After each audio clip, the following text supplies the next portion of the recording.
ओम ब्रह्मा मुरारे त्रिपुरांतकारी भानु शशि भूमि सुतो बुधश्च गुरुश्च शुक्रः शनि राहु केतवः सर्वे ग्रहाः शान्तिकरा भवन्तु। आदित्य नवग्रहेभ्यो नमो नमः। श्रीमन्नारायण नारायण नारायण भजमन नारायण नारायण नारायण श्रीमन नारायण नारायण नारायण। श्री विष्णु भगवान की जय, श्री कृष्ण जी महाराज की जय। भागवत कथा के आज नवम स्कंद की हम गाथा और कथा पान करेंगे। इसमें मुख्य रूप से चंद्रेश या चंद्रवंश का वर्णन है, भरत वंश का वर्णन है, राजा रंतिदेव की कथा का वर्णन इसमें है, पांचाल कौरव मगध देशी राजाओं के वंशों का वर्णन है, नाभाग और अंतरीक्ष की कथा का वर्णन है, भागीरथ चरित्र का वर्णन इसमें है, गंगा अवतरण की कथा इसमें है, रामलीला भगवान रामचंद्र के कथा का भी, लीलाओं का भी इस स्कंद में वर्णन है। आइए अब हम शुरू करें नवम स्कंद को। वैवस्वत मनु के पुत्र राजा सुद्युम्न की कथा से यह स्कंद की कथा शुरू होती है। श्रीमन नारायण नारायण नारायण भजले नारायण नारायण नारायण। अब इस मनु के पुत्र राजा सुद्युम्न की कथा के रूप में शुरुआत में सुखदेव जी महाराज कहते हैं, हे परीक्षित, सर्वशक्तिमान भगवान श्री हरि ने संतुष्ट होकर उनको मुहमागा वरदान दे दिया और जिसके प्रभाव से वह कन्या सुद्युम्न नामक श्रेष्ठ पुत्र बन गई। वह वास्तव में कन्या थी और उसको पुत्र के रूप में परिवर्तन कर दिया भगवान ने। फिर आगे की कथा में सुखदेव जी महाराज कहते हैं, मनु का सबसे छोटा पुत्र था, उसका नाम था कवि। वह विषयों में अत्यंत निष्प्रह था, उसको बहुत ज़्यादा ज्ञान नहीं था, उसको किसी चीज़ का मोह नहीं था। वो इसीलिए वह अपने बंधु बांधवों को छोड़कर, अपने परिवार को छोड़कर, राज्य को छोड़कर वन में विचरण के लिए चला गया, घर को छोड़कर वन चला गया और अपने हृदय में, जो उसके हृदय में प्रकाश था परमात्मा के रूप में, परमात्मा स्वरूप, उसी को विराजमान करके उसको अपने मन में अंतःकरण में संजोकर किशोरावस्था में ही परम पद को प्राप्त हुआ। उसको बहुत ही मान सम्मान ख्याति की प्राप्ति हुई। इसीलिए सरियाती, सुकन्या, च्यवन, इंद्र, अश्विनी कुमार, इन सब का यदि भोजन के अंत में नाम लिया जाता है, स्मरण किया जाता है, तो ऐसे जातकों की स्मरण शक्ति, स्मरण दृष्टि, आँखों की चक्षु दृष्टि कभी भी कमज़ोर नहीं होती। इसलिए इनका नाम भोजन करने के उपरांत अवश्य लेना चाहिए। और मनु के पुत्र राजा सुद्युम्न की कथा के बारे में सुखदेव जी आगे कहते हैं कि महर्षि च्यवन ने वीर सरियाति से सोम यज्ञ का अनुष्ठान करवाया और सोमपान के अधिकारी न होने पर भी अपने प्रभाव के द्वारा अश्विनी कुमारों को सोमपान कराया।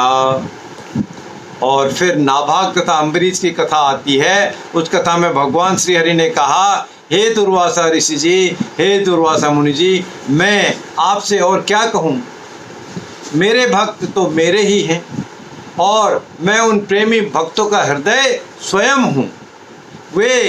वे अर्थात हरि के भक्त किसी और को नहीं जानते, किसी और के बारे में कुछ भी नहीं जानते और मैं स्वयं भी उनके अतिरिक्त कुछ नहीं जानता। ऐसा संबंध भक्त और श्री हरि का है। ये बात भगवान ने दुर्वासा ऋषि को बताई। फिर सुखदेव जी कहते हैं, हे परीक्षित, जब दुर्वासा ऋषि चले गए तो उनके बचे हुए भोजन को बहुत अत्यंत पवित्र मानकर उस अन्न का उन्होंने भोजन किया और अपने कारण, अपनी वजह से, स्वयं की वजह से दुर्वासा ऋषि का दुख में पड़ना, क्योंकि बहुत क्रोधित थे, और फिर अपने ही प्रार्थना का उन दुखों को छोड़ देना, उन दुखों का साथ छूट जाना, अर्थात उन दुखों से उबर जाना। इन दोनों ही बातों में उन्होंने अपने द्वारा होने पर भी इस सब को दुर्वासा ऋषि ने क्या माना? भगवान की महिमा ही माना, भगवान के दिया हुए आशीर्वाद ही माना, भगवान का कृत्य ही माना, या भगवान का आदेश ही माना। इसलिए भगवान का, भगवत स्वरूप का, भगवान का चरण कमलों का ध्यान रखना, उनके किसी भी बात को, किसी भी कार्य को उन्हीं का आशीर्वाद स्वरूप मानना सर्वश्रेष्ठ है। और इसी कथा के रूप में आगे फिर सुखदेव जी कहते हैं, हे परीक्षित, युनवाश्व के पुत्र मानधाता चक्रवर्ती सम्राट जो थे, उन्होंने आत्मज्ञानी होने पर भी बड़ी बड़ी दक्षिणा वाले यज्ञों से यज्ञ स्वरूप प्रभु की आराधना की, अर्चना की, पूजन कराया, यज्ञ कराया। और तब जब प्रश्न आया कि भगवान के अतिरिक्त और है ही क्या, भगवान के अतिरिक्त उस यज्ञ करने के लिए क्या हमको चाहिए था? यज्ञ की सामग्री, मंत्र, विधि विधान, यज्ञ, यजमान, ऋत्विज, धर्म, देश और काल, यह सब, इन सारी चीज़ों की उस यज्ञ में आवश्यकता थी। और ये सारी चीज़ें, ये सारी वस्तुएं, ये सारे सजीव निर्जीव बातें, सजीव निर्जीव चीज़ें भगवान का ही स्वरूप तो हैं। ये सुखदेव जी ने परीक्षित जी को बताया।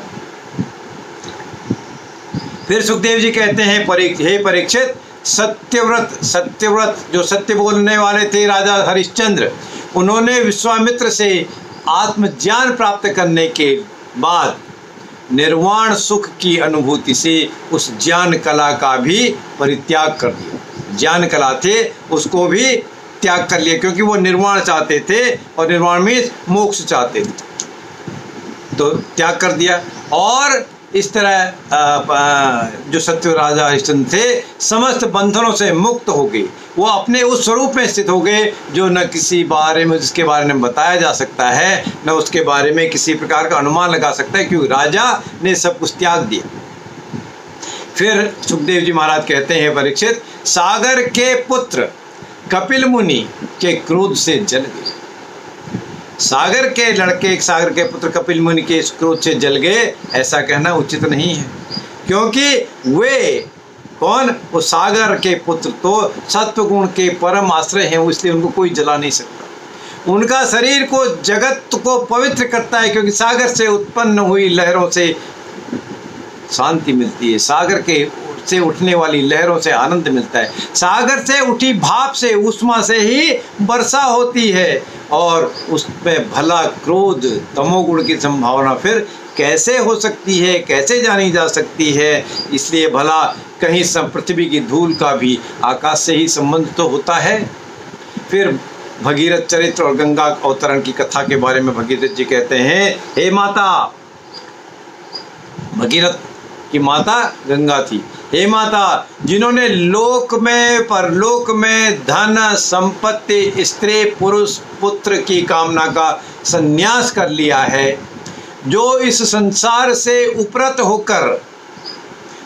होकर अपने आप में शांत है, शांत अवस्था में है, ध्यान में है, ध्यान में लीन है, जो ब्रह्मनिष्ठ है, जो लोगों को पवित्र करने वाला परोपकारी सर्जन है, वे स्वयं, वे वास्तव में, वे आवश्यक रूप से अपने अंग स्पर्श करने से तुम्हारे सारे पापों को दूर कर देंगे, नष्ट कर देंगे, क्योंकि उनके हृदय में तो अघासुर को मारने वाले सर्वदा भगवान साक्षात रूप में निवास करते हैं। और फिर भगवान राम की लीलाओं का वर्णन सुखदेव जी करते हैं, हे परीक्षित, भगवान राम ने अपने पिता राजा दशरथ के सत्य की रक्षा के लिए राजपाट छोड़ दिया, और वन वन में भटकते रहे, भगवान राम फिरते रहे, और उन भगवान राम के चरण कमल इतने सुकुमार थे, इतने मजबूत थे कि परम सुकुमारी जानकी जी के चरण कमलों का स्पर्श भी उनसे सहन नहीं होता। और वही चरण जब जब वन में चलते जाते थक जाते थे, तब हनुमान जी और लक्ष्मण जी उन्हें दबा दबा कर उन भगवान के चरणों को दबा कर उनका स्पर्श कर उन भगवान के पैरों को, थकावट को मिटाते थे, दूर करते थे। फिर भगवान की लीलाओं के बारे में, राम की लीलाओं के बारे में कहा है कि शूर्पणखा की नाक काटकर कुरूप विरूप कर देने के कारण भगवान राम को अपनी प्रियतमा जानकी जी का वियोग भी सहन करना पड़ा, और उसी वियोग के कारण क्रोध से उनकी भौहें, भगवान राम की भौहें तन गई, और जब तनी हुई भौहों को देखकर समुद्र भी घबरा गया, भयभीत हो गया, डर हो गया। समुद्र को भी, समुद्र किससे डरते नहीं है, लेकिन भगवान की तनी हुई भौहों से समुद्र भी भयाकुल हो गई, आक्रांत हो गई। और इसके बाद भगवान राम ने समुद्र पर पुल बांधा और लंका में जाकर दुष्ट राक्षसों को दावाग्नि के समान दग्ध कर दिया, जला दिया, समाप्त कर दिया। और ऐसे भगवान श्री राम से प्रार्थना है कि वे हमारी भी रक्षा करें। और इसी तरह शूर्पणखा के अलावा वही शूर्पणखा जो थी, जो दूसरे जन्म जब उसने लिया तो कुब्जा के रूप में पैदा हुई, उसने कुब्जा का रूप लिया, कुब्जा के उसकी प्राप्ति हुई, तो उसको भगवान श्री कृष्ण ने सुधार कर सुंदरी का रूप बनाया, और उसी कुब्जा को सुंदरी के रूप बनाकर भगवान श्री कृष्ण ने अपनी पत्नी के रूप में स्वीकार करके हमेशा के लिए अपने पार्षदों में, अपने गणों में मिला लिया। फिर सुखदेव जी कहते हैं, सुखदेव जी बताते हैं, हे परीक्षित, उस समय प्रजा को मालूम होता है कि बहुत दिनों के बाद भगवान श्री राम इधर पधारे हैं। तब सभी स्त्री पुरुष उन भगवान के, श्री रामचंद्र जी के दर्शनों के लिए लालायित होते हैं, और इसी लालसा को मन में रखकर घर द्वार को छोड़ करके भगवान राम के दर्शनों के लिए जहाँ जहाँ से उनके आने की संभावना थी, जहाँ का पता चलता है, उधर ही दौड़ते रहते हैं, भागते रहते हैं। और इस प्रकार वो जो प्रजा है, जो लोग हैं, वो ऊंची ऊंची अंतरियों में भी दौड़ जाते हैं, ऊंचे ऊंचे पहाड़ों पर भी दौड़ जाते हैं, और अपने नेत्र उनके कैसे अतृप्त हैं, भगवान को देखने के लिए वो लालसा उनकी बढ़ती जा रही है। वो कमल के नयन जैसे भगवान को देखते हुए जब उनके दर्शन होते हैं, उन पर पुष्पों की वर्षा करते हैं। फिर सुखदेव जी आगे कहते हैं, परीक्षित, कुश के पुत्र हुए, उनका नाम था अतिथि, उसका निषद था, और निषद का नभ, और नभ का पुंडरीक, और पुंडरीक का सिंह धनुआ। इस तरह से उनका वंश आगे चला। फिर सुखदेव जी कहते हैं, हे परीक्षित, ये मिथिला के वंश में उत्पन्न सभी नरपाती जितने भी हैं, मिथिला वंश में उत्पन्न, ये मैथिल कहलाते हैं, और सबके सब आत्मज्ञान से संपन्न हैं। गृहस्थाश्रम में रहते हुए भी सुख दुख आदि तरह तरह के द्वंद्वों से ये मुक्त थी। ये मुक्त क्यों न हो? क्योंकि याज्ञवल्क्य जैसे बड़े बड़े योगेश्वरों की इन मैथिलों पर कृपा दृष्टि थी, महान कृपा ही। फिर सुखदेव जी कहते हैं, हे परीक्षित, ब्रह्मा जी ने उस बालक का नाम रखा बुध। ये अब आ गया चंद्रवंश का वर्णन। सुखदेव जी कहते हैं, परीक्षित, ब्रह्मा जी ने उस बालक का नाम रखा बुध, क्योंकि उस जातक की, उस बालक की बुद्धि बहुत ही प्रखर थी, गंभीर थी, और ऐसा पुत्र प्राप्त करके चंद्रमा को बहुत ही आनंद की प्राप्ति हुई। जय श्री कृष्ण महाराज की जय। बोलो नारायण नारायण नारायण, श्रीमन नारायण नारायण नारायण, भगवान नारायण नारायण नारायण। फिर इसी चंद्रवंश के वर्णन करते हुए सुखदेव जी के आगे कहते हैं कि हे परीक्षित, उन दिनों है वंश का अधिपति था जिसका नाम था अर्जुन, और अर्जुन एक श्रेष्ठ क्षत्रिय था। उसने अनेकों प्रकार की सेवा शुश्रूषा करके भगवान नारायण के अंशावतार दत्तात्रेय जी को भी प्रसन्न कर लिया। दत्तात्रेय जी तमाम तंत्र मंत्रों के अधिष्ठाता थे, और जो सहस्त्रभाव अर्जुन नाम से बाद में विख्यात हो गए। फिर चंद्रवंश के वर्णन में सुखदेव जी आगे कहते हैं, हे परीक्षित महाराज, गादी के पुत्र जो हुए, उन्होंने प्रज्वलित अग्नि के समान परम तेजस्वी थे, और उनका नाम विश्वामित्र जी था। और उन विश्वामित्र जी ने अपने तपोबल से क्षत्रियत्व का त्याग कर दिया और ब्रह्म तेज को प्राप्त कर लिया। इतनी उन्होंने तपस्या की, क्योंकि विश्वामित्र तो क्षत्रिय थे, फिर भी उन्होंने ब्राह्मणत्व प्राप्त कर लिया।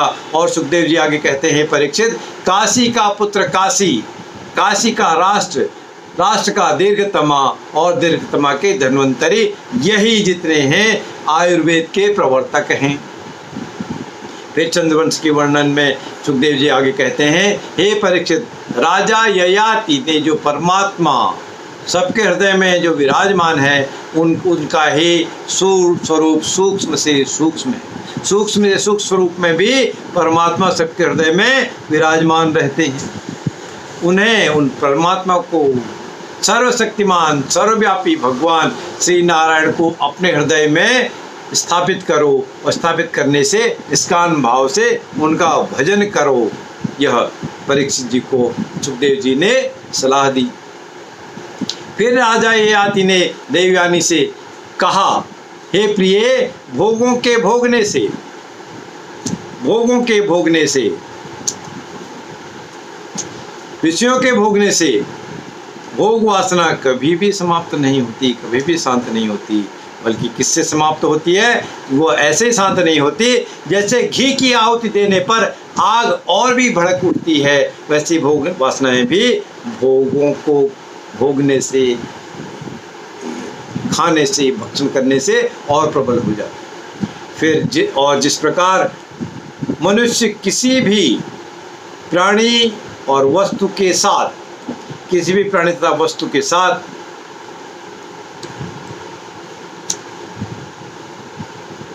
किसी भी प्राणी और वस्तु के साथ राग द्वेष का भाव नहीं रखता, तब वह समदर्शी हो जाता है और उसके लिए चारों दिशाएं, सभी दिशाएं, आठों दिशाएं, दसों दिशाएं सुखमय बन जाती हैं, सुखकारी बन जाती हैं। फिर सुखदेव जी कहते हैं, परीक्षित, इस प्रकार राजा भरत ने उन यज्ञों में